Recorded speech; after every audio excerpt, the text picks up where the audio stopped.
What is up, everyone? Welcome to today's new... That's not right. Let me do this over. I feel like we need to change something here. Better. I'm excited.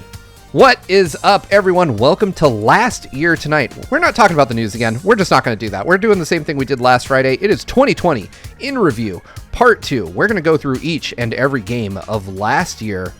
Well, the notable ones. We'd be here a lot longer if we were doing each and every game. The notable ones. The ones you guys care about, the ones we care about. I'm joined, as always, by my co-founders in Good Vibes Gaming, Ash Paulson in the upper left, Derrick Bittner in the upper right, me down here on the bottom. This is our Friday routine now, I guess. I'm your host for this episode, Steve Bowling. And let's go ahead and jump right in. I'm going to throw it to our Master of Ceremonies, or the person with the wiki list open. What have we got on the docket, Derrick? Well, the first one that actually caught my interest, and I only heard about it because of Some Call Me Johnny. He did a spotlight on it. A game called Helltaker, which came out May 11th. We should probably lay out for people who maybe didn't watch the first episode yet. The first episode we covered January through April. And so this we're splitting into 3. So today we're covering May through August. So just May, June, July, August. Yeah, May through August, yeah. I should point out, because I forgot to in my rush to get into the show, that flub on the intro was intentional. Evernight Studios, being the great sport that they are, mocked me up a quick Last Year Tonight logo, which is appearing at the bottom of your stream right now. So thanks for that, That's Evernight. Amazing. Anyway, let's go ahead and break down the notable games of the worst year. Yeah. Well, yeah, as I was saying before, a game called Helltaker, which I didn't hear about until Some Call Me Johnny, and did a spotlight on it. And basically, it is a completely free game on Steam. You don't have to pay a single dime for it. And it's just a very short puzzle game where you play a guy who decides he wants a harem of demon women. So he goes through hell and each level is him getting a new demon woman to put in his harem and the insanity that ensues. And it has great music, pretty challenging. The puzzles start off not too bad, but they do get challenging toward the end. It only takes you like 30 minutes, but again, it's free. So I don't know. I just thought it was kind of notable because, one, I've seen a bit of a fandom rise up around it, at least on Twitter. And 2, it's just one of those rare things. Like, the only way you can really pay this creator for it is a soundtrack, which I believe comes with a recipe for pancakes, which makes sense in context of the game. Interesting. Yeah, I've not heard of this. This is really cool. I'm Googling it now, and I've never either. I guess it makes sense if you're going to find a date in 2020 to go to hell to do it. Yeah. I like the art.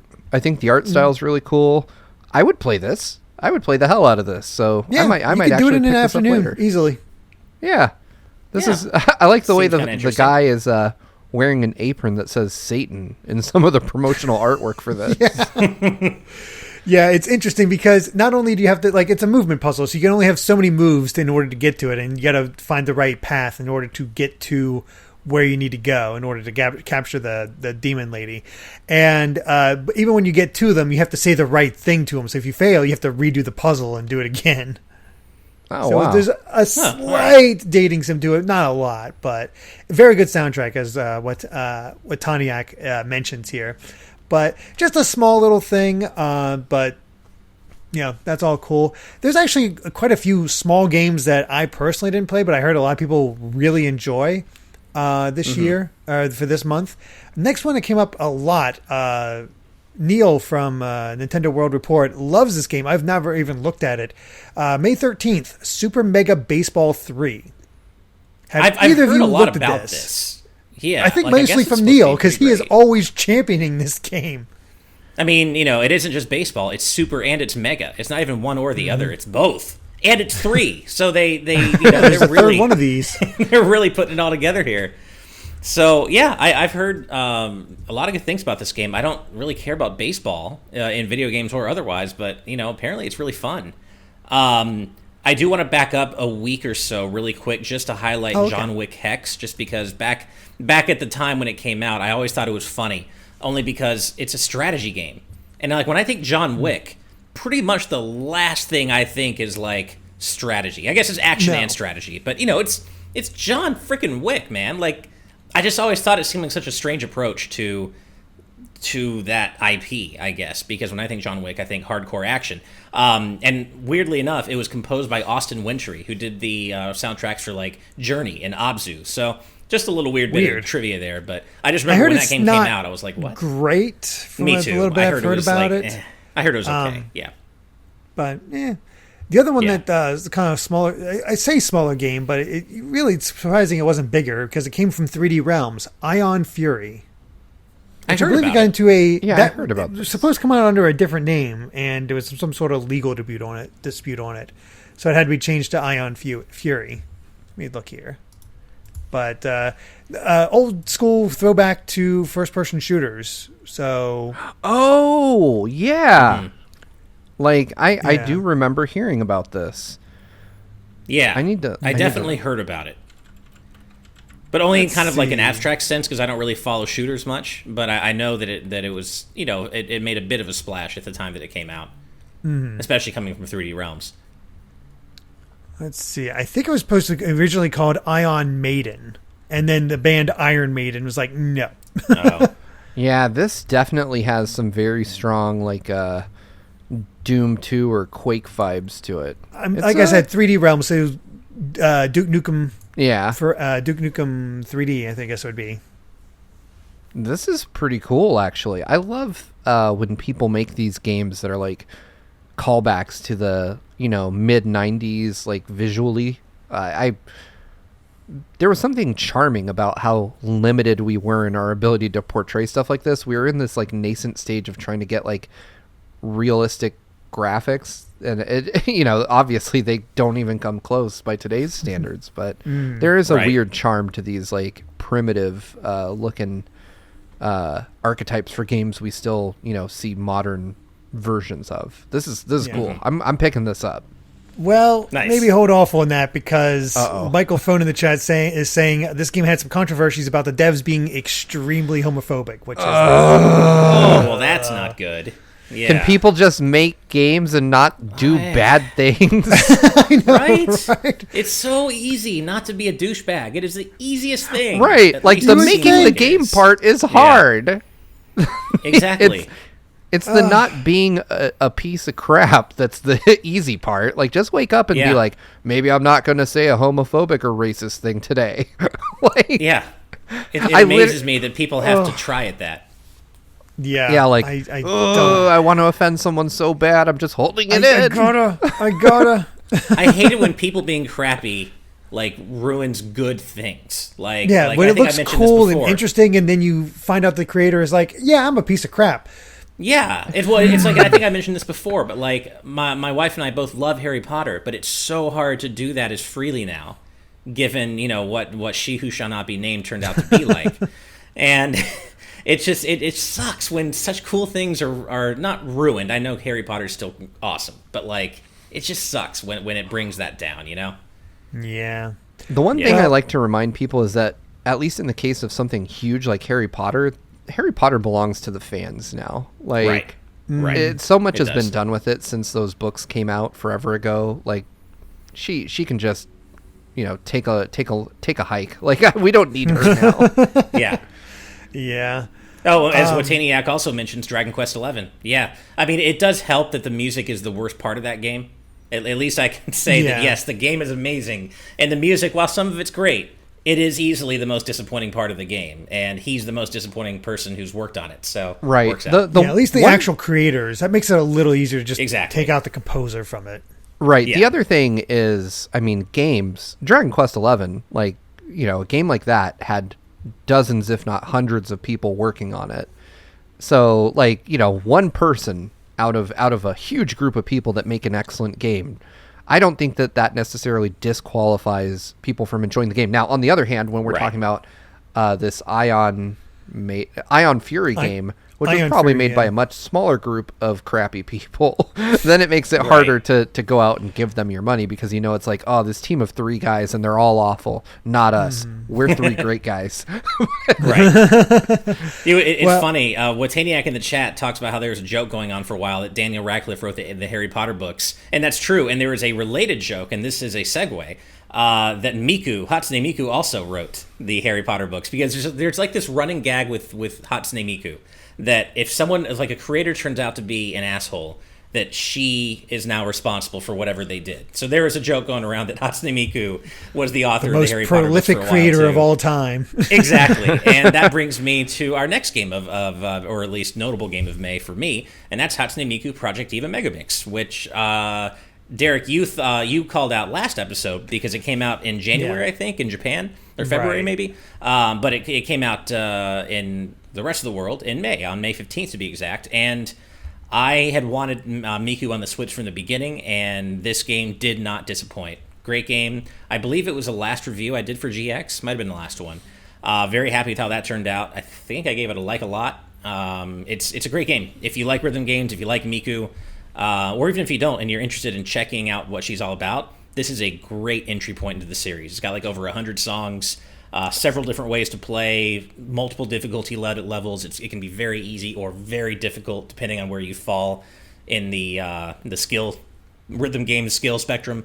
So yeah, I love Miku. I've made no secret of that, and this is a great entry in the series. Nice. I remember every time I was always able to get Miku code. I was like, well, here you go, Ash. Yeah.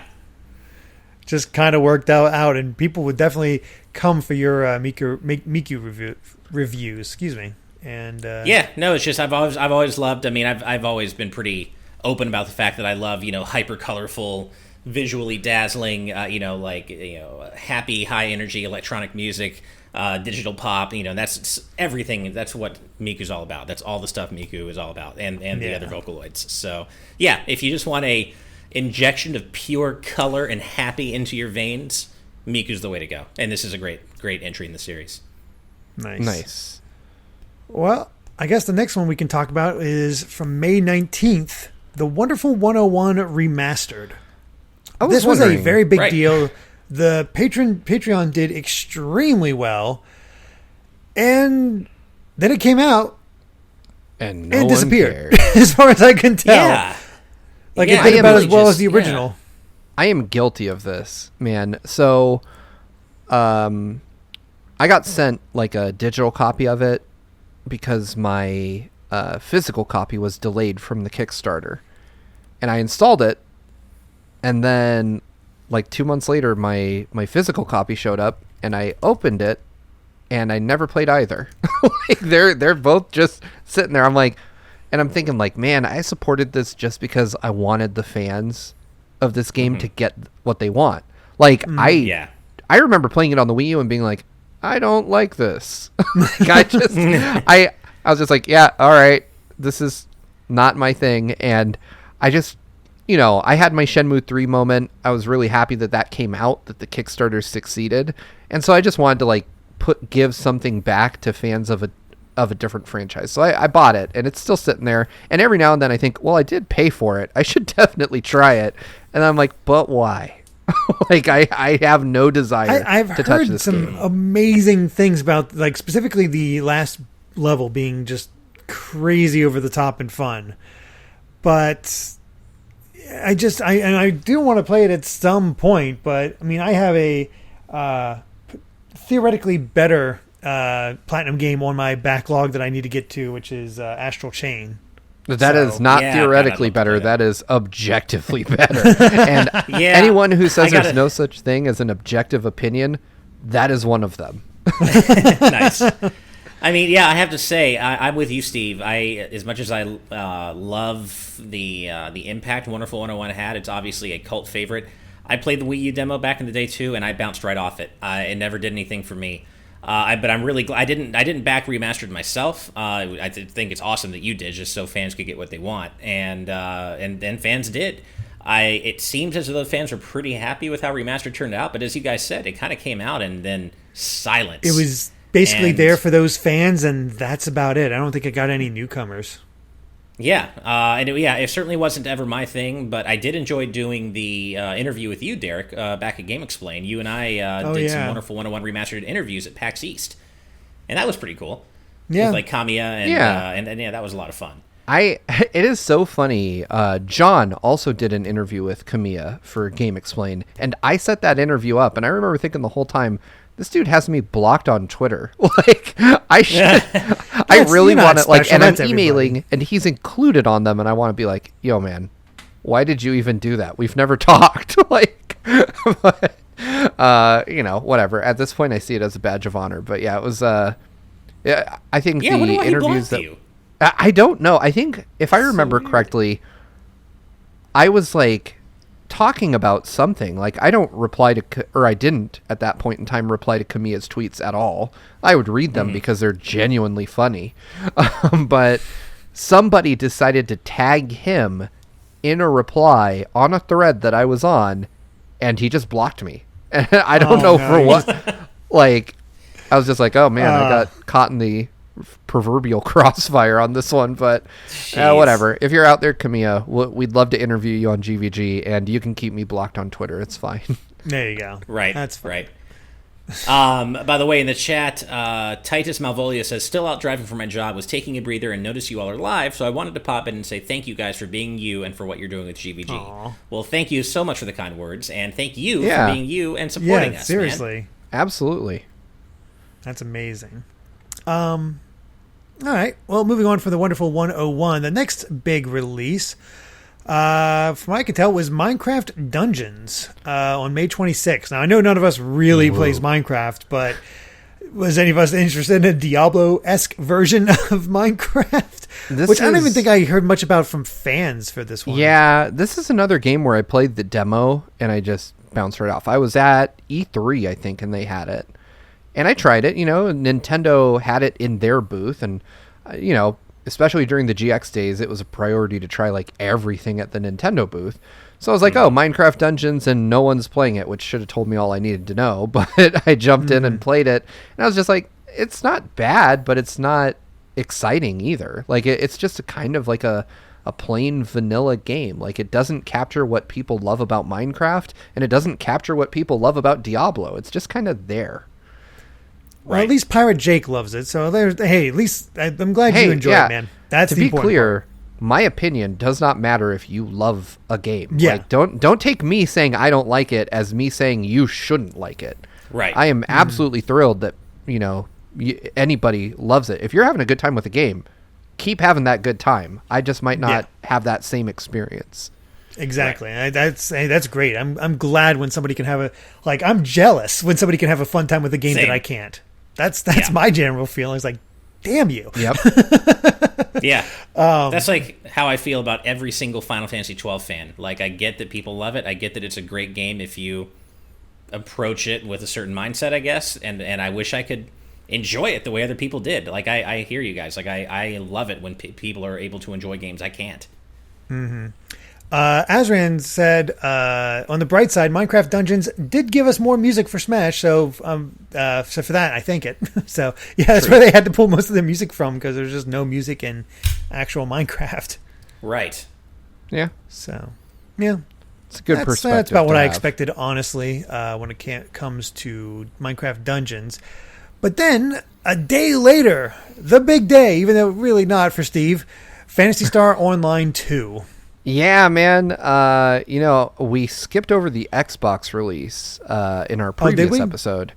It was up there somewhere, and that's fine. It's fine. Like, I was really, really excited for this just because of the fact that it meant that more people would get to play this game, and that's bared out. Like, it seems like it's not lighting the world on fire, but it seems to be doing well enough that it's a going concern for Sega in the West. And that, to me, is really important because the new, I don't even know if you call it like a sequel or a new expansion, but that's coming out. And I think that they're trying to reach some kind of parity with Japan so that these things happen on or around the same time.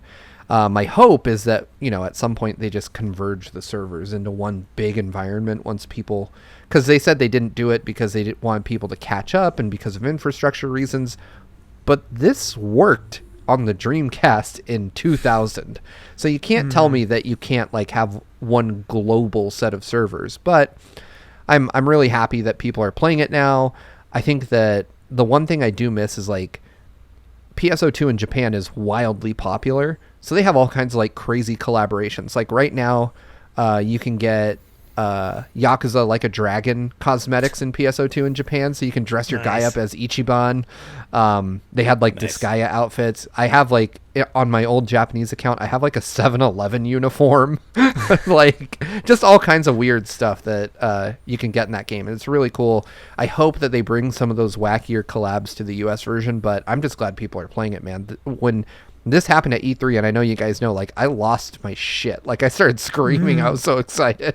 Oh, I remember. So yeah, PSO2, if you haven't played it, go play it. It's absolutely worth your time. It is a top-notch action game, and because it's like massively multiplayer, it's really kind of in a class of its own right now. And it's free. It's free to play. Go try it.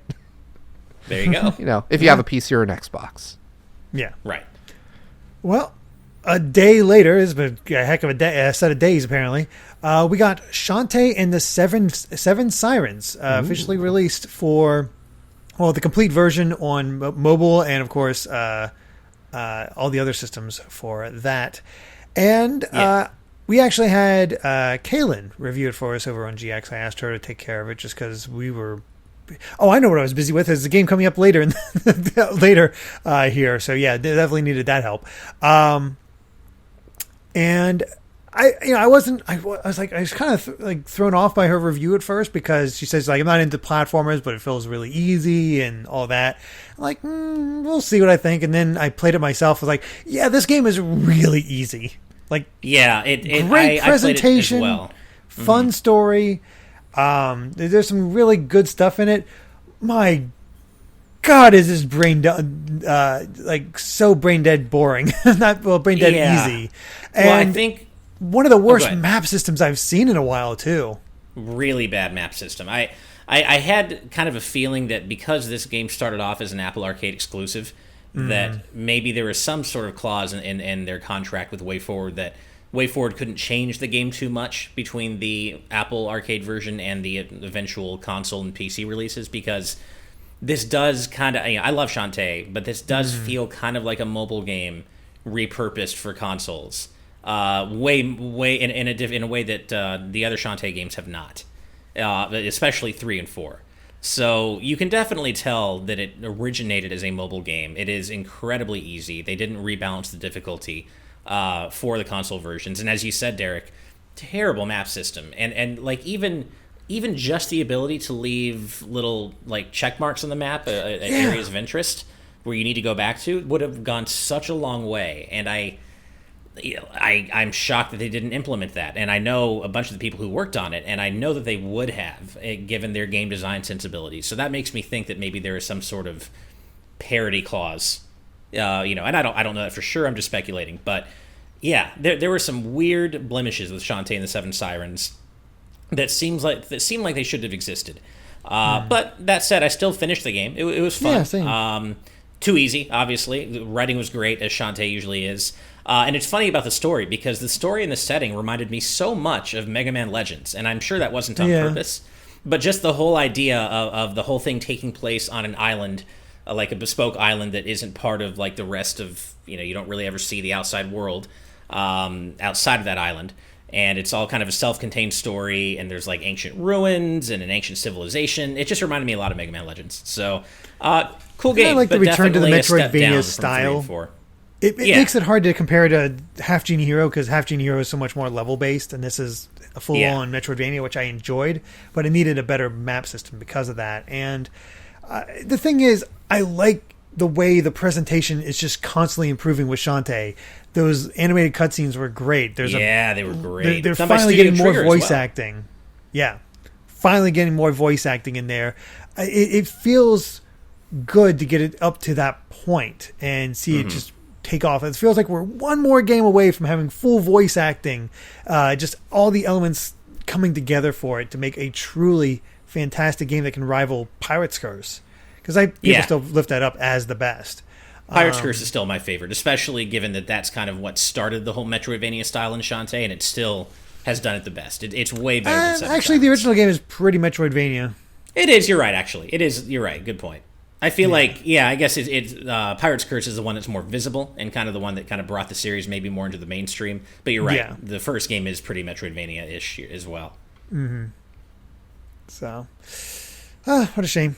Obviously, Steve plays this game a ton. Yeah, man. I'm like a Shantae pro. She's a genie, a half of one, a hero, I hear. The other thing about this game, unfortunately, was that for the first time, Jake Vert Kaufman did not do the soundtrack, and that was a huge step down. Yeah. I mean, respect to the person who did the music. There were a few, pretty good tunes in the game, especially the main town theme. But, when you're put next to Jake Kaufman, it's pretty much anybody's. Most people aren't going to measure up to that, and there's the soundtrack definitely is a step down. Michael Phone makes a great point in the chat. It's very clear that Shantae suffered because WayForward had to shift all their resources to Bakugan, which true Game of the Year candidate. Yeah, but, clearly. You can't have a Shantae and a game of Bakugan caliber in development at the same time. One has to take some cuts. Mm-hmm. It's real AAA stuff. Yeah. Well, to continue this last week of May just being release after release after release, May 29th gave us Xenoblade Chronicles Definitive Edition, which just the best version of that game with a pretty solid epilogue. I wouldn't say it's great. I mean, it's fun. It's fun for what it is in that epilogue. And it's definitely... a lot of people went into it thinking like, oh, could this be set up for, some sort of connection or hint to the future or anything like that? Like, no, not really. It's basically just like, let's cap off Melia's character a bit better. And it does that well. But I completely bounced off Future Connected. I mean, and I love Xenoblade 1. I've talked about that quite a bit. And this is the best version of that game, easily. And I happily played through Xenoblade 1 yet again in Definitive Edition. What a fantastic game. I mean, it really is just... I have so many great things to say about it. But, yeah, I still need to go back and play Future Connected. But even though I was obsessed with playing through Xenoblade 1 again and I couldn't get enough of it, I played about an hour and a half or so into Future Connected, and I just lost interest. I just didn't... I need to give it more of a chance, I realized. But the quality differential, for me at least, was so wide between the main game and Future Connected that I think it surprised me, frankly. And I just didn't feel the need to come right back to it. Yeah. The problem is it just doesn't have this hook. A lot of the villains are pretty weak in it. Not a lot of meat to them. At all, and the final boss is a joke, and there's almost no explanation to it whatsoever. It feels like it could be set up, but it's so nondescript that it's like, eh. But the main game itself, so many good quality of life improvements. It is by far the best way to play Xenoblade 1. Really puts it up there. All works super well. I was able to play up to right before Prison Island when I was doing my playthrough for the review. Because I beat it before. I didn't need to re-beat the whole thing. Thank God. Right. Yeah, right. I went through all Future Connected and had a good opinion of it. And yeah, it is the definitive edition. Now give us Xenoblade Chronicles X. Yeah, it's right now. It feels like it should be coming. I would surprise me if it never did, but they haven't really signaled any intent to port XCX over. So I don't know, but yeah, I mean, if you haven't played Xenoblade Chronicles 1, this is the way to do it, and it reaffirmed what I always suspected was my opinion. But even replaying Xenoblade Chronicles 1, I like it a bazillion, gazillion, trillion times more than Xenoblade Chronicles 2. Like I don't hate Xenoblade 2. I enjoy that for what it is, but I do hate that battle system. And Xenoblade 1's, for me, is still way better all these years later. And I know that's definitely a subjective taste thing. Not saying you're wrong if you like Xenoblade 2 more. God knows on my Twitter, I know there are a bunch of people who highly prefer Xenoblade 2, and that's fine. But for me, playing Definitive Edition just reaffirmed what I already felt about Xenoblade 1, back when Xenoblade 2 came out, and I compared the two. Mm-hmm. Fair enough. And I didn't play X, so I can't really comment on X. But I know it's more of an open world, MMO style experience, and that isn't typically my jam. So, But I can't comment on X personally. I really enjoyed X. It'd be interesting to go back to X because to this day I still label it as my favorite game on the Wii U. But I know a lot of people bounced off X because its story isn't as all-encompassing as the numbered entries. It's definitely more character-based, I'd say. Because you have a huge roster of characters you can do and get involved with. And by raising their affinity, you get more of their backstory and get interesting things there. And by diving into those side quests and learning more about them, you get this sort of complete picture of New LA and the world. And I don't know, I was sucked into that game so hard. Nice. No, I remember you really, and you poured your heart and soul into that review. It was really long. But yeah, no, this is definitely one of the most notable releases of the whole year for me. And also, shout out to, they didn't need to remaster the soundtrack because the original Xenoblade soundtrack was already fantastic, but they did anyway. And what a fantastically remastered soundtrack. I had so much fun switching back and forth, like in each area, just to kind of, see the differences in instrumentation. Well, hear the differences in instrumentation and just kind of, get the different vibes, slightly different vibes they were going for between the two. And, of course, we can't talk about Xenoblade without mentioning the single most important decision they made, or didn't make, as the case may be, and that was to not re-record the voices. Still one of the best English voice tracks of all time, period. Flat out. And I'm so glad they didn't change it. And unfortunately, Future Connected, it's not their fault for getting older. People get older. But you could definitely tell that Shulk and Melia did not sound the same, compared to the original game, which is completely fine. And they still did a great job. But there was a difference there, and you could tell. Well, before Steve falls asleep, yeah, because even Rob was like, and Steve's eyes have glazed over. Let's move on to a game he can get truly excited about. Oh, Clubhouse Games 51 Worldwide Classics released on June 5th. Oh yeah. Nice. This when I think of nonstop action, I think of Clubhouse Games. Clubhouse Games, I actually had a load of fun with this game, and I didn't think I would. Like, when I got handed the review for this, I mean, I hate to say it, but I was the new guy at GX, so I didn't really get like the cream of the crop when it came to review copies. Like, I was always like, what's the thing no one else wants? This is coming after Animal Crossing. yeah, to be fair. But why did I get Animal Crossing? Yeah. That's because I was the only dude on staff that played Animal Crossing. Like, everyone, which is weird because Andre did play New Leaf, but yeah, I mean, it literally was just like, who wants to do this? And it was, I don't know, man. But anyway, so Clubhouse Games was actually way more interesting than I expected. Not because the game itself is particularly exciting. It is a fun, like, diversion game. And it was weird to roll off of Animal Crossing to this, right? Like, in terms of first-party Nintendo review content. Because I was like, I just reviewed the biggest game of the year, which ended up being, like, GX's most viewed review of all time. And then I'm into this game that, like, no one cared about. And there was some interest. Bless Nintendo, but they were like, all in on giving us whatever we needed for this. They sent copies like a month early. They let us play it with the Treehouse, which for me as a Nintendo fan was one of my favorite experiences. Like, I actually got to play this with a dude from the Treehouse, which I thought was really fun. And I just want to point out that the tie in that video was not at all staged. Like, we legit tied by the end of the thing.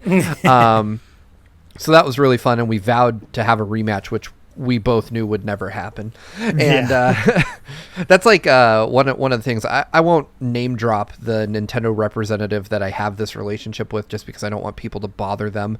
But every time we see each other, we're like, we're going to play ARMS. We're going to challenge each other at ARMS. Like, and it's just talk. Like, it's never happened. Maybe it'll happen someday, but to this date, we've never met up in ARMS. And this particular Nintendo PR rep, like, plays ARMS religiously, like, daily. But it's one of those things that's just the nature of my relationship with this person. But Clubhouse Games. Oh, go ahead. Sorry, go ahead, Steve. Oh, no, I was going to say, like, Clubhouse Games actually came at kind of the right time, because here in Arizona, like, at that time, I'm proud to say it's no longer true, but at that time, Arizona was a red state, right? And so lockdown didn't happen nearly as quickly here as it did everywhere else. We were still allowed to like go to restaurants in May. People were still out everywhere. There wasn't even a mask order. Like, I was wearing a mask, but the vast majority of folks weren't. And we were, so like a couple weeks before we got Clubhouse games to review, my wife and I went on like a date. We were like, it's probably all going to come to an end soon, so let's just like hire a sitter and get out of the house before they just tell us we can't, for our own sanity. And we went to like a bar, you know, and had pizza, played pool, and played darts, and then just, you know, came home, whatever. And once we went into full on like restaurants are closed, you know, everything is shut down style lockdown, I missed that so much. And I ended up calling the bar that I went to and asked them if they could make me one of their crappy pizzas, like, and I would just come get it. And I bought like a 6-pack of beer, and I put on Clubhouse games, and my wife and I played it in our bedroom, and like we played darts against each other, and we drank shitty beer, and we ate shitty pizza. And it was honestly like, it did so much for my mental health to just have that night where we could pretend that everything was okay and that nothing was weird. And that's cool. So for that, I'll always like Clubhouse games. But if you're looking for like the next great mind-blowing Switch title, this ain't it. It's a fun diversion. Yeah, it's fun, something to break out with your non-gamer friends, just to have some fun. Like, I discovered Monte Carlo through it, and I was like, oh, Monte Carlo is actually a pretty sweet game. Yeah, we played it. We played it in tabletop mode. It's one of the only Switch games that works better undocked, in my opinion. And we played Moncala. We played a couple other games just in tabletop mode, and that was just such a fun way to interact with my Switch that I don't think I've really done with any other game, where I just take the Joy-Con off, drop the Switch itself in the middle of the table, and we just use the touch screen. And I honestly wish there were more experiences like that, because the Switch does an incredibly serviceable job as a board game replacement under the right circumstances. Nice. So it's funny, kind of like you guys. I would not have, you know, when Nintendo announced this, I kind of just didn't care. It's not really my thing. I don't play a ton of board games. I play some, but not enough to care about something like this. And so I kind of wrote it off. And then, but you know, we use all each other's accounts, right? So we can like play each other's games. We did it at Game Explain. We do it here. And so my wife and I decided to check out Clubhouse games through the copy John had on Roxy's account. And so fast forward several months, my wife and I have gotten so much out of that. And we only played Ludo. This is literally the only game we play in the entire collection. We've checked out the others, but have bounced off some of the others. But we both love Ludo. Like she used to play Sorry with her sisters all the time, and Ludo is essentially Sorry. And so my wife and I have made it like a routine for us now, where we will play Ludo a few times a week, and it kind of just becomes like this long-standing competition between us. That's funny. We are cut from different cloth entirely, because I played Ludo with Andre and Jeff Grubb, and that match took like an hour. And I was that's funny. Ours only take about 30 minutes usually, but we're playing against the AI as well. So yeah, man, I just kept getting like stuck in the little jail, and I couldn't roll to get out, and I was like, every it can roll be enormously frustrating, and it's almost comical how the game can be weighted toward the AI sometimes. Like, it seems like the AI just actively get better rolls than you do a lot of the time, and you're almost playing just to be able to beat the AI because the odds seem so stacked against you. But no, I mean, I've gotten way more enjoyment out of this game than I ever thought I would. And it's only one of the 51 worldwide classics. So that's to say nothing of the other 50. The one... Go ahead. Oh, the one thing I was going to say is, this game, despite saying it's 4 players, it's a 2-player game. Like, it is... Yeah. It gets so much worse when you add more than 2 people into it, because you go from... Clubhouse 51 classics to like Clubhouse 8 classics real fast. Yeah. Just to go back to something Steve said a little earlier, we obviously know that nobody in our live audience or our Patreon or our patrons would ever harass anybody from Nintendo. We're more talking about when this goes to the public, out on YouTube to everybody. So that's why we're not dropping any names. But we know obviously that our patrons and you guys in the live audience are super awesome. Yeah. Exactly. Yeah, we trust you, but it's also just I don't have consent from that person to be just speaking their name out on the internet. So I would prefer not to do that because I have definitely seen bridges burned for less. Yes, indeed. Yep. Well, the next big release we had was actually a re-release. And there's been quite a few re-releases this year. But this one feels particularly important. June 13th, Persona 4 Golden. Ooh. Which I'm sure you don't mean June-esque 13th? Yeah, there you go. Sorry. I have not actually picked up this version myself.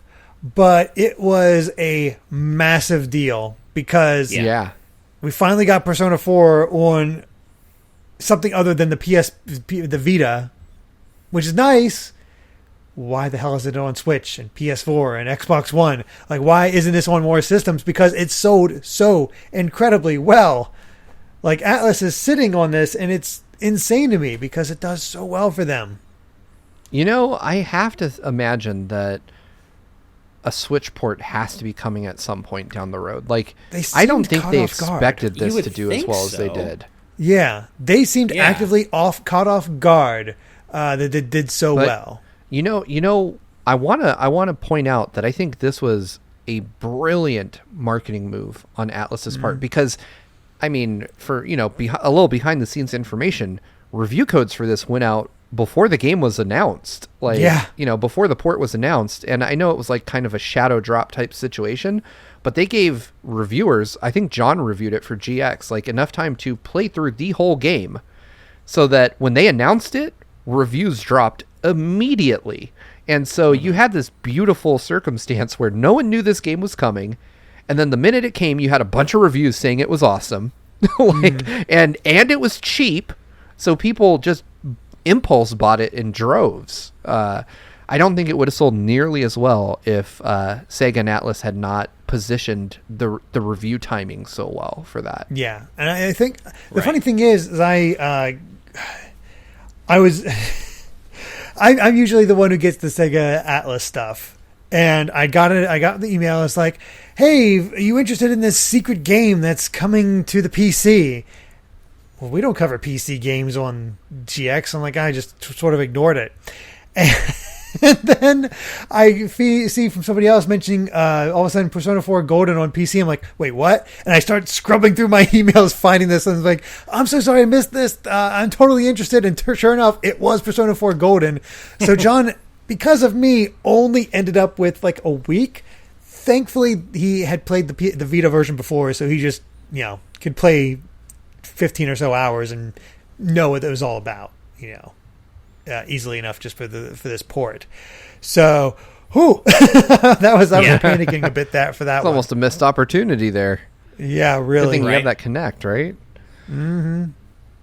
So looking at this, there's a big game on the 19th, which obviously I'm going to talk a little bit about, but we have to throw out there Jump Rope Challenge. I was going to say that one next. Yeah. And what the hell? Like, I felt like this was just. Yeah, I thought about this at first, and I'm like, wow, the folks at Nintendo must be really bored in quarantine.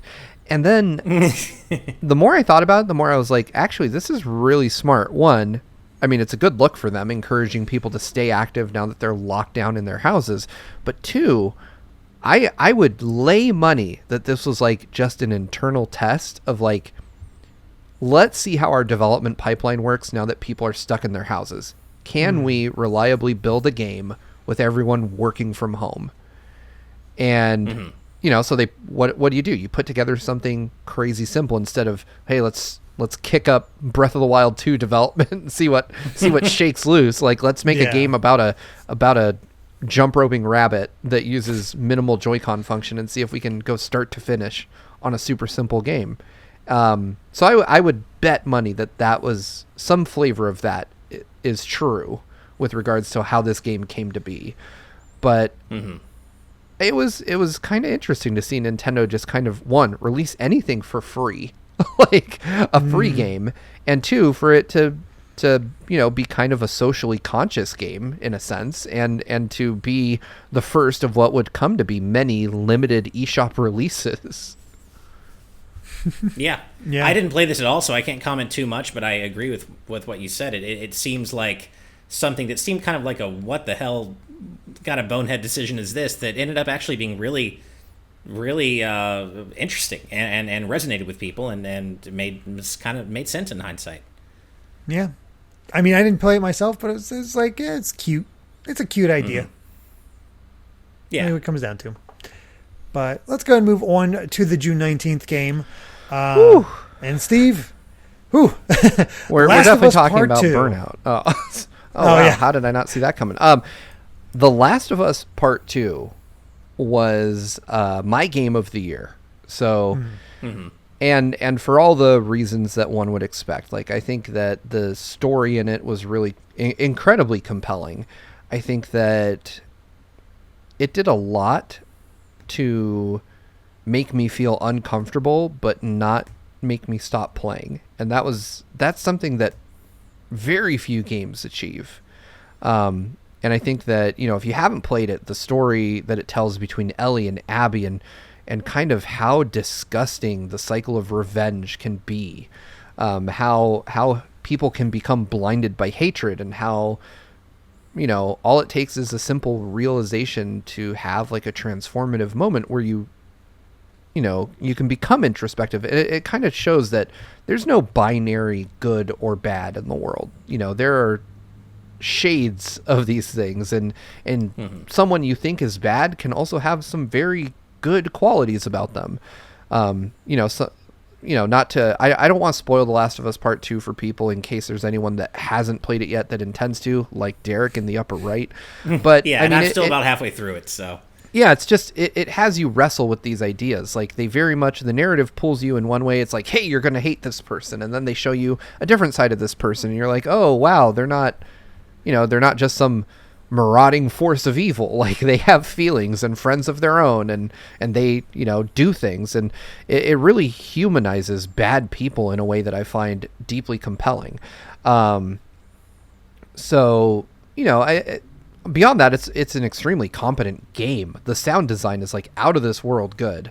I played it with headphones, like these exact headphones.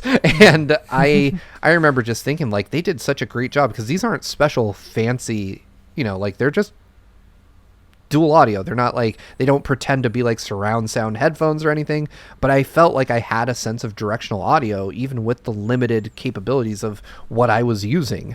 So Naughty Dog just did an amazing job. Do I think I think it's one of those games that from a narrative perspective is in my top 10.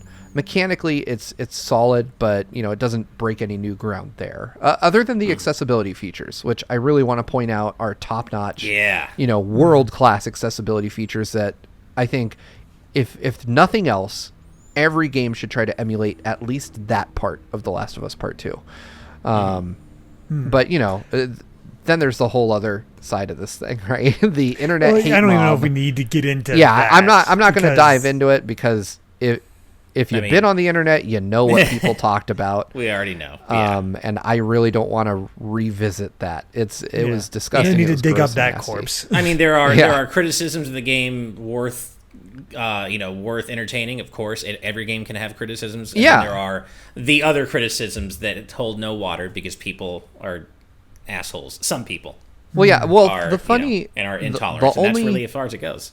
The only thing I'll say about that is a lot of the criticisms I personally saw, the invalid ones, the ones that are just gross and rooted in hate, were wrong. Like they didn't even match what happens in the game. So that to me was hilarious, because people said and did certain things about certain characters, and they just weren't right, which I found to be really funny. Seems to happen quite often. Yeah, it seems like the more you're willing to pick up pitchforks and go online and rant about things, the less you are usually educated on the subject you're picking up that pitchfork about.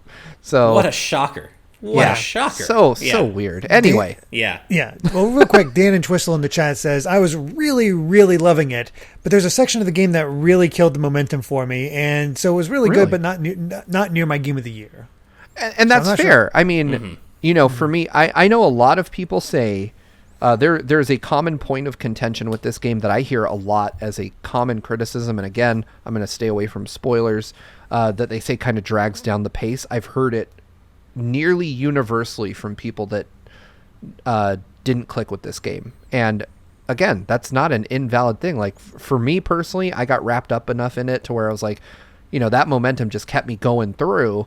But I can definitely see how that, with different people in different places would dampen their enjoyment. Like, there's no right answer to opinions on games. There's never a end all be all answer, unless it's just like, hey, maybe don't post hateful racist stuff, like transphobic stuff.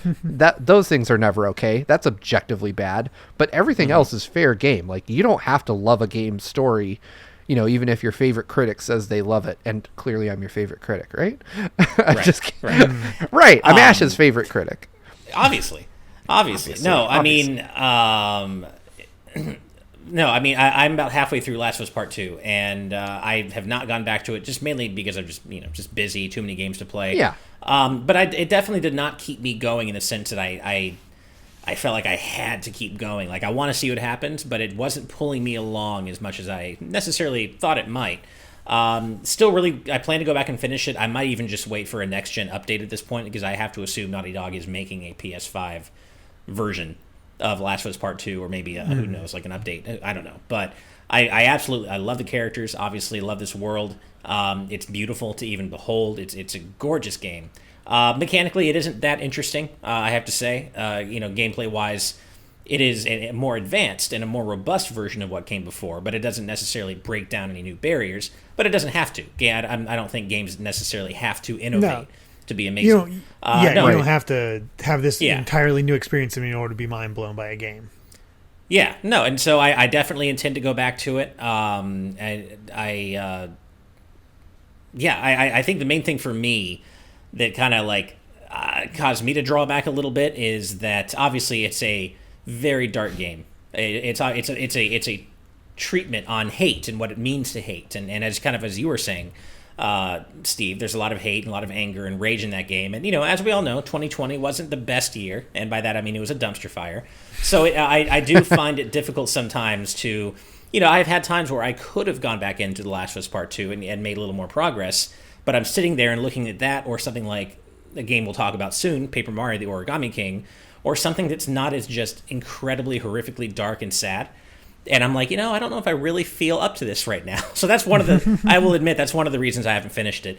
The other thing is I had to knock it down to easy just to have as little trouble as possible with the dogs. I can't, and it's like a rule now that I have to pick dogs off from afar, because I melee killed a dog once. Oh, it's brutal. Yeah. Once, and I will never. I couldn't. It's too. I was wearing my headphones, and I can't do it. Can't do it. Yeah. Oof. So shooting them is bad enough, but I can't bludgeon dogs in that game again. It was a little bit too much for me, I think. Yikes. Well, I'll eventually get to it. Eventually, I plan to. I haven't picked it up yet because it's the longer I wait, the cheaper it gets. So it's kind of a nice thing there with Sony games. Either way, and the next kind of big release, I don't want to spend too much time on this just because June 22nd, Kingdom Hearts Dark Road on the iOS and Droid. Whatever. It's whatever. Xehanort, learning more about him in the mobile title. I can't even get into, whatever. I even forget. Oh, Union Cross. Union Cross. I will look up a story summary at some point. Same. But I just have no interest in playing. Whoa. Yeah, you guys know we're massive Kingdom Hearts fans, but even we can't muster up enough energy to care about this. Yeah, there's a reason they made it back cover. I just want to point out the art style for this game is atrocious. Oh, it's the same as the other mobile titles. So yeah, wow, yeah. God, man, it's hate bad. This. Mm-hmm. Yeah. Oh man, I can see why you guys. Yeah, let's move on. to June 23rd with SpongeBob SquarePants Battle for Bikini Bottom Rehydrated. I reviewed this one and so many people were excited for it. And I bounced off it hard. I beat the game, but I'm like, this is what people were hyped for? This is the game people love? And apparently the original's better. This is just a good remake of it. This was one of those rare instances where I just completely misread the hype for a game. Like, I thought this was going to be huge. And yeah, I thought so too. I mean, they sent me, like, I did an unboxing for it. They sent me, like, the crazy, ridiculously expensive collector's edition to unbox. And I was like, oh, man, people come in droves for this. The hype for this game is through the roof. Nobody cared. Like, nobody cared at all that I unboxed this thing. It was a bunch of frickin' SpongeBob statues. I put the game in because I was like, well, I mean, it came with the game. I know I'm not covering it, but they bothered to send it, so I should at least, like, form an opinion. And it only took about 5 minutes to form that opinion. I was like, this is pure jank. Like, I have not played a platformer this poorly put together that wasn't in early access in my life. Did you get this far in the first level where you had to do that thing that rocked back and forth? You needed to do a double jump in order to get to the other side, and your double jump was always gimped? Yep. Like, nothing in this game feels right at all. I fought so hard to get the momentum to get up and over, and just every section just not great. Yeah, and I hear from even people in the chat are saying the original is way better.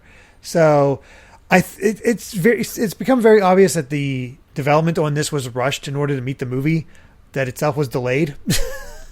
Yeah, everything about this is unfortunate. It feels like a game that needed 6 more months. Yes. I mean, it just, like, yeah, nothing about it was worth dropping the money on. And I think that crazy collector's edition that I mentioned ended up dropping down to like $60 after a couple months because they couldn't move them.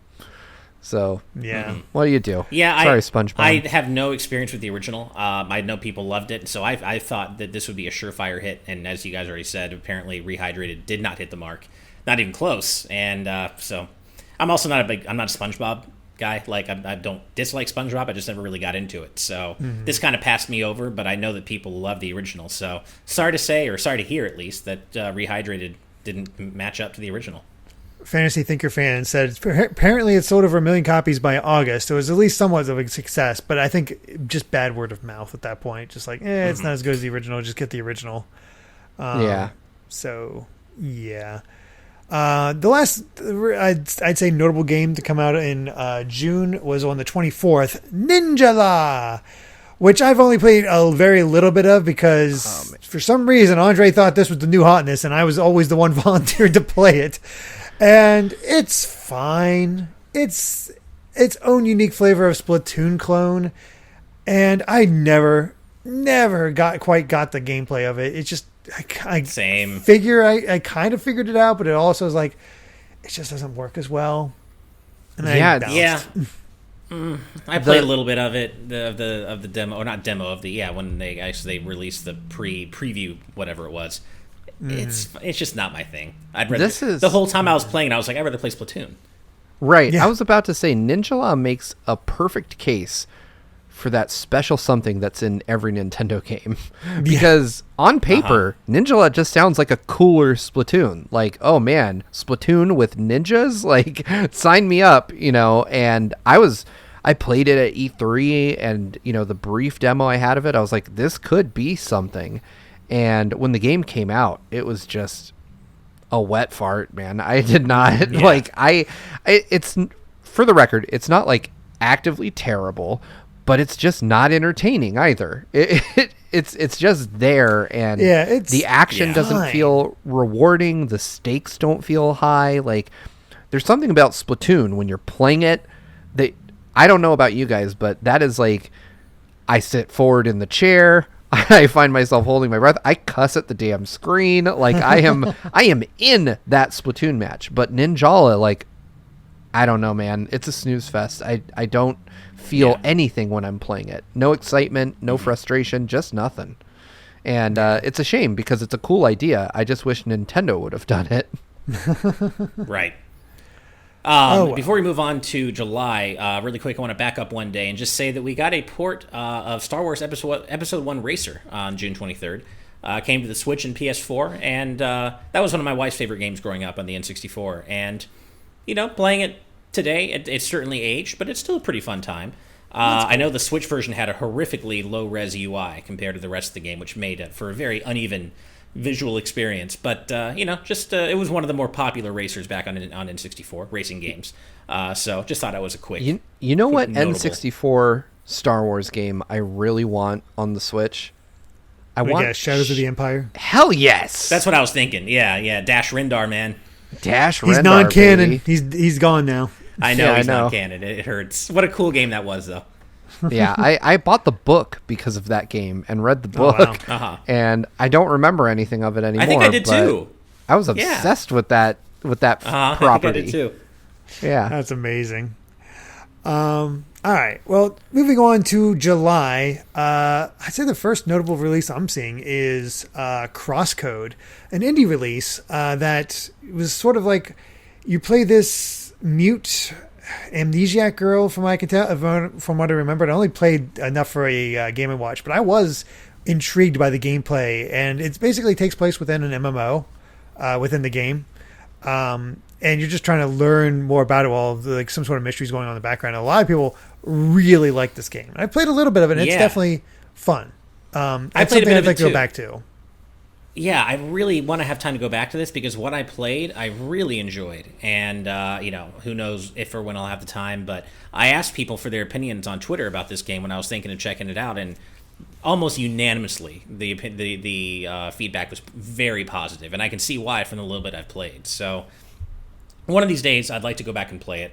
But, who knows when. Too many games, too little time, right? Exactly. But what you all should make time to play, Bloodstained Curse of the Moon 2, because that was out of nowhere, and that was nice. That was a nice surprise. You get to play a cute little corgi in a mech suit, and he's the best character because he can destroy spikes, and he's so freaking powerful in that game. Nice. It is fantastic. It's I think it is better than the original Curse of the Moon, but it does have a few issues that hold it back a bit, just because of the nature of the way it's played, and how you have to go through things. The fact that you have to beat the game 4 or 5 times in order to see everything. It's not something you want to marathon, really, if you want to see it all. It doesn't take that long, but it does get repetitious. And they try their best to change things up and keep things fresh, but it still gets to be a bit much at a certain point. But great classic Vania vibes. That's all you can say. Yeah. It's a cool game. I'm not a huge old school Castlevania fan. I'm like a. How dare you? I know. We can't all like. I'm more into the Metroidvania stuff too. Understandably. Yeah. Exactly. Like when the Metroidvania stuff really, like, that is one of my favorite genres now. But the older style Castlevanias I never really clicked with. That said, I do actually want to try this because Bloodstained is good. So I should try Curse of the Moon. And they're cheap. They're cheap, quick to pick up. Yeah. So I don't know. I'll try it this year, hopefully. I also just continue to love how Inti Creates announces games. Like, this is kind of like Blaster Master Zero 2, where they announced it and released it pretty much at the same time, if I remember correctly. Like, we had no idea. I think we had like a 2-week gap. Sequel. Yeah.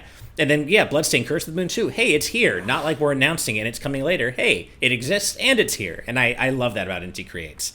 And as you said, they had me at Corgi in a mech. I mean, really, how can you beat that, right? I played both Bloodstains, I played the main Bloodstained as well as both Curses of the Moon. They're great. I'm not as big of a classic Vania guy either, Steve, but I still was able to enjoy this game. Nice. They're not super hard. Yeah, they can be very forgiving.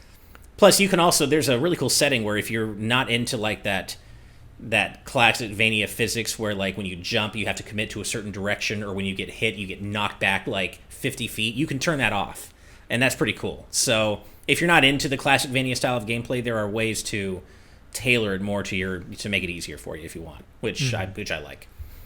Nice. Before we move on to the next game, which I think we already know what it's going to be on the same day, we did miss something at the end of June, and that is that Min Min released in Smash Bros. Ultimate on June 29th. She was Fighters Pass 6, or Character Pass 6, and she came before Steve and Sephiroth, and so that was an interesting thing only because of the way the reveal happened, right? Because we learned like in April that the next Smash character would be an ARMS character, but that's all they said. And then they made us speculate for like 2 months as to who that would be. And I was hoping for either Twintel. Well, I was hoping for Twintel. But if not her, then Min Min. And I got Min Min. So I think she's still a great addition to the cast. Yeah. I think most people wanted either Min Min or Twintel.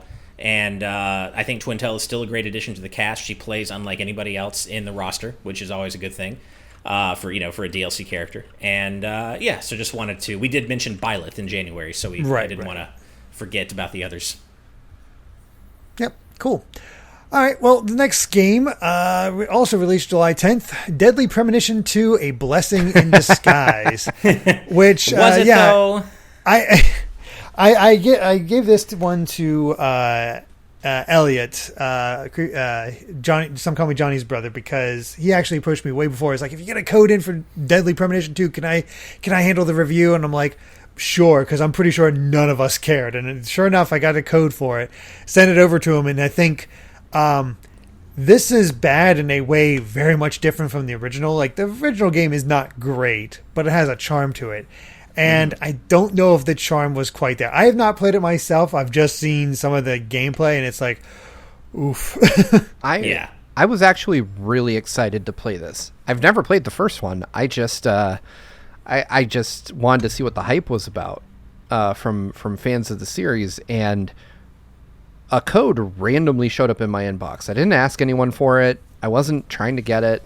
They just gave me one, like, unsolicited, and so I was like, oh, cool, I will download it and check it out. And you probably know, if you've watched previous episodes of TNT, I consider John Linneman from Digital Foundry to be one of my good friends, and I had told him that a code just showed up, and he's like, yeah, don't bother. He was like, trust me, you do not want to try to play this game right now. And sure enough, he put out a video like shortly thereafter just showing it running at, like, no joke, like 10 frames per second. And I was like, yeah, I don't want to play that. That looks really bad. I do remember, however, somebody posted a video where, like, they got the main character, I want to say, like, on top of a car, and the car was driving, and the game was running at like 5 FPS or something. It's just really bad. Abysmally bad. And then suddenly he just launched into the air, like, I mean, miles above the environment. And the game was running at like 1 FPS. It just couldn't keep up. Oh, no. And I was like, yeah, I feel like my Switch might just explode if I play this game. So it's on my Switch, it's installed, and I just am too scared to open it. Wow. I feel bad for fans of the game. Yeah, because, like, you know, the original Deadly Premonition, I played some of it, not all of it, but it definitely, it's like it occupies a very The Room-esque position in video games, but in a good way. Like, in a good way. And it embraces its technical badness to deliver something that is otherwise very special and very singular. But there is a limit to just how bad, a game's technical aspect can be before it's your diminishing returns, right? And yeah, I didn't play Deadly Premonition 2, but I watched various reviews of it. I watched footage, and it's, I am not a graphics whore by any means. I appreciate good graphics, but I don't need them. But this goes so far the other way, and it's just laughably awful how terrible the performance is. And we're talking about early PS2 level visuals here, on top of bad performance. Oh yeah, it is. Yeah, by no means a good looking game either. No. There's Etino Ben said, I appreciate this. If someone tries to give you an unsolicited game code, that's no good. Referencing your story, Steve. All right, well, let's get to some good games, because July 17th was a gift. As both Ghost of Tsushima and Paper Mario: The Origami King came out that day. And what a day. people were down on. We'll start with Paper Mario: The Origami King because that's the one I actually played. People were down on it. People weren't sure, and I'm glad to see the narrative surrounding the game ended up to be mostly positive because most people are like, I don't know about this. This is looking like trash. The battle system. Where's the experience points? All that. But then you play it, and this is a full-blown adventure game, and with a very charming story, with some fantastic characters. And I really did have a blast streaming it when it came out. Really did have a lot of fun. And there are some moments that hit you in ways that you would not expect. Would you say there are some moments that explode right in your face, Derrick? Yeah. Wow. And then there's other things that just... like there's some moments that just make you laugh like crazy. Just the insanity that you're seeing on display. It just has so much fun personality. And then it gives, I appreciate the fact because everyone is like, really, you're fighting stationary as your bosses? And then they give a freaking reason for why it's stationary. I'm like, cool. Well done. Also, as Asman says, I don't know about soundtrack of the year, but it's certainly a freaking amazing soundtrack. Yeah, I've mentioned this a few times. This game was probably the most delightful surprise of the year for me. I wasn't expecting it to be bad, and I was looking forward to it. But, I've been very clear about how I also think that the best Paper Mario games are the ones that are more, traditional JRPG mechanics, like Thousand Year Door, 64. And, I like Color Splash enough, but I didn't love it. So I was kind of like, keeping my expectations in check. And, goddamn, this game is awesome. Origami King is awesome. And it has problems. I don't love the battle system. And in fact, I would say the battle system is the one part of the game where it really does falter. So it is certainly not perfect. But it's also still a fairly pretty good battle system. And if you can get past that, everything, and I mean everything, surrounding the battle system is the best that modern Paper Mario has ever been. And it's not even close. This is a new high for modern Paper Mario. And as Azran said, the soundtrack, I was so sure that FF7 Remake wouldn't even have any close competition for my soundtrack of the year. And while it is still ultimately my favorite soundtrack of the year, Origami King came really close. And it kind of reminds me of that meme where the guy's walking with his girlfriend and like he's like looking back at the girl who just passed them. And that's like, for me, my girlfriend was 7 Remake, and then I was looking back and checking out Origami King because I'm like, where did this come from? This soundtrack is unbelievable, and it really is. And the writing is great, and visually, it's one of the best looking Switch games I've ever seen. It's a gorgeous game, and the characters, and there's that probably the single most surprising scene that story development / scene that I experienced this year in games. Came from what I'm talking about, Derrick. That Paper Mario games don't, at least modern Paper Mario games, don't really go for the jugular like that. They don't really go for that emotional, twist the knife. Hell, the original Paper Mario games rarely went for the jugular like that. Yeah. Not like that. Yeah, there it was a little more like in Thousand Year Door and in Super Paper Mario. You definitely got some of that darker stuff that really made you, it made you feel. But oh man, Origami King, that one scene, I think about it now and I still get goosebumps, and I just could not believe they went there. And I'm so glad they did, though, because it was something that I didn't expect from a modern Paper Mario game. And it really, reminded me just how, ironically, 3-dimensional Paper Mario can be in its storytelling. So, fantastic game. If you haven't, check it out. I know, Steve, you haven't played it, right? You haven't had a chance? I've played like a little bit of the first area, so yeah, not. Okay. I would count it closer to not having played at all, but Gotcha. Mechanically, I've enjoyed it so far. That's good. Well, tell us about Ghost of Tsushima, because I haven't touched that game. Oh man, so the more time that passes since I reviewed this game, the more fond I become of it. Ghost of Tsushima is a game that I probably rated.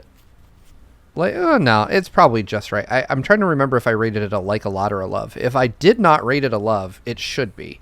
It is just it's not given enough credit because of the time at which it came out. Like, people were already just thirsting for PlayStation 5 info by July, and right.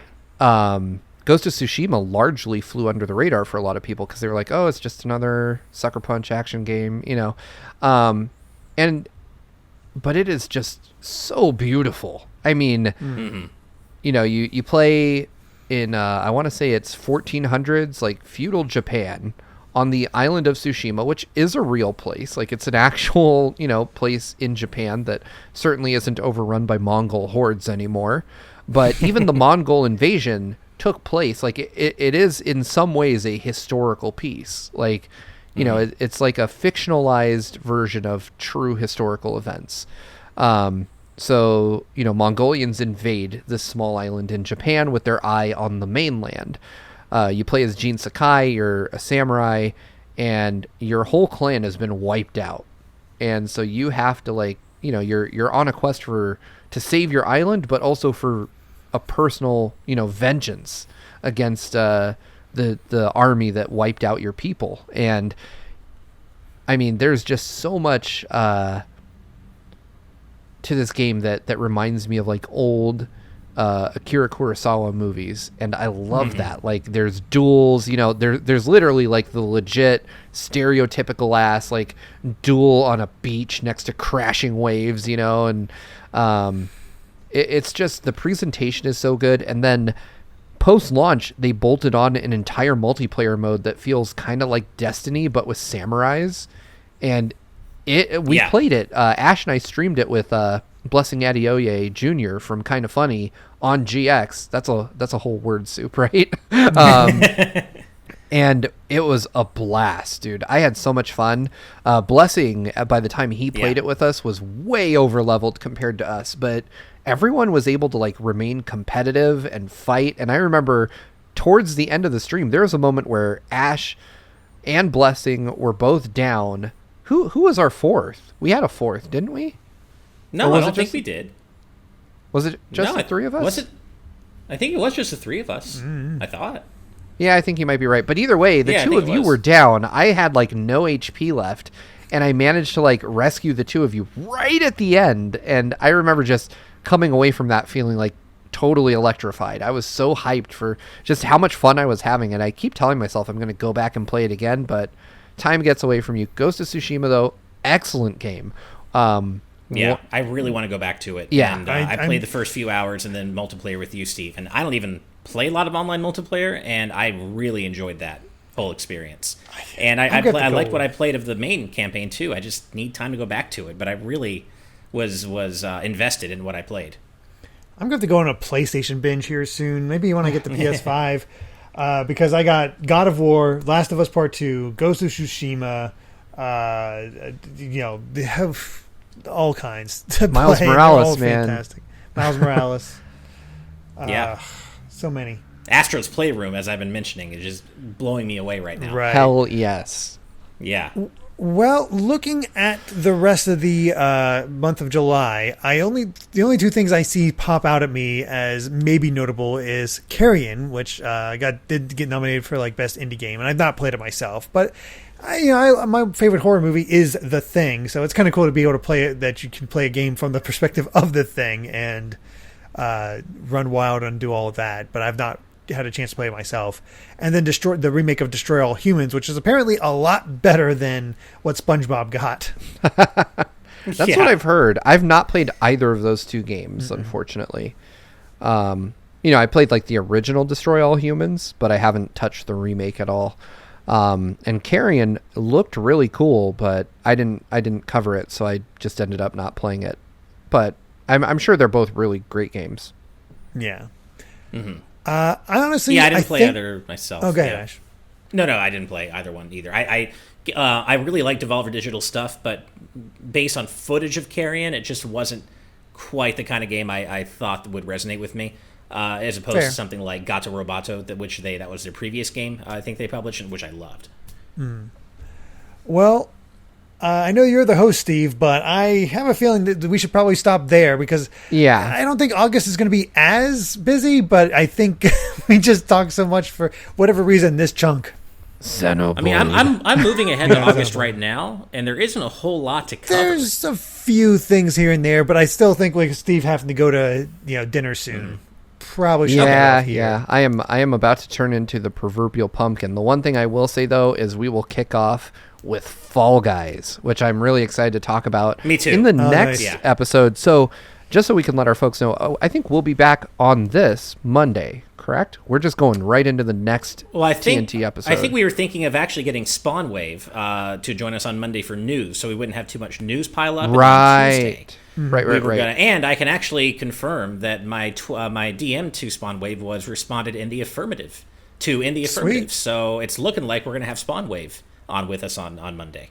Nice. So I can't completely confirm that yet. We're going to finalize it, but they are interested. So we're thinking news on Monday with Spawn Wave to get us caught up from the news from today and going through the weekend. And then Tuesday we'll have an extra episode for you guys where we wrap up our 2020 look back. Yeah. That sounds... News is happening a lot more often than I thought it would for this time of year. Yeah. Yeah. So, all right, folks, I'm gonna take us out here then. So with that, we've covered all the way up until August 2020. We are making July our 2020. way. Say what? July. Oh, I said up July. to August 20. Sorry, did I say through? Sorry. Got it. I thought you said through. Okay.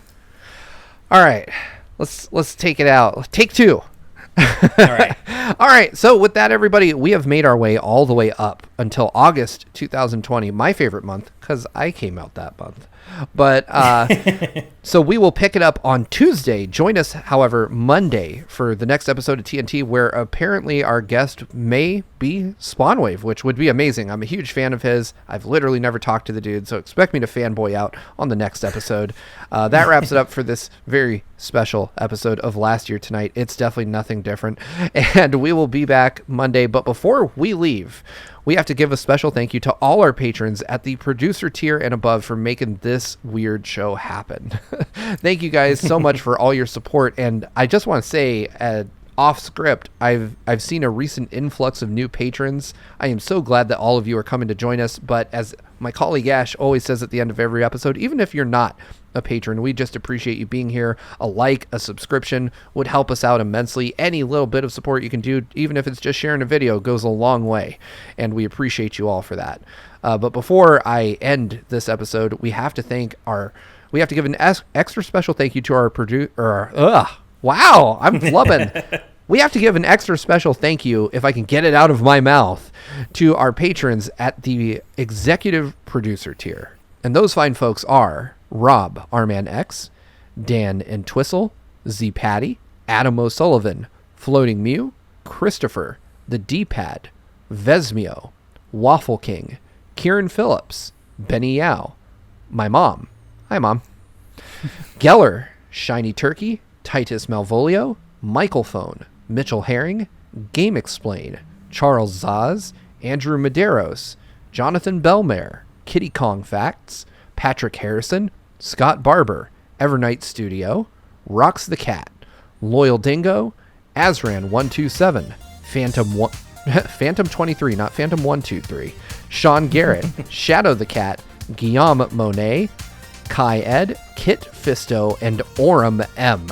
Remember, you too can become a patron over at patreon.com/gvgaming, where you can watch today's news tonight live and listen to me screw up the outro twice for as little as $5 a month. Thank you all so much for watching. If you liked this video... Before we end off completely, I believe we missed two. I believe you skipped Jake Pelka when you were reading through the list. Oh, man, did I? On there. Right, and one more. We do have a new executive producer, Top Dog. Oh, right. Yeah, Top Dog 23100, yeah. I apologize. You're not... There's two lists in the doc. I can't keep track. I thought we moved it. I'm sorry. I thought we did. Yeah, but no. But we got him, so that's the important thing. You're in the credit roll. Anyway, just imagine I said Top Dog 23100. Welcome back to the Executive Producer Club. I remember you were here in the early episodes. I am so glad to see you back, and I know you've been a producer the whole time. We appreciate you so much updating your pledge. What's Top Dog? Sorry, Michael Phone actually caught me with one of his jokes in the chat. Anyway, y'all, that wraps up this episode of Today's News Tonight. We will be back Monday, and we're getting an extra episode out to you on Tuesday as well. Stay tuned for more on that, but we will see y'all next week. Until then, good weekend, good everybody. night and good vibes. Bye.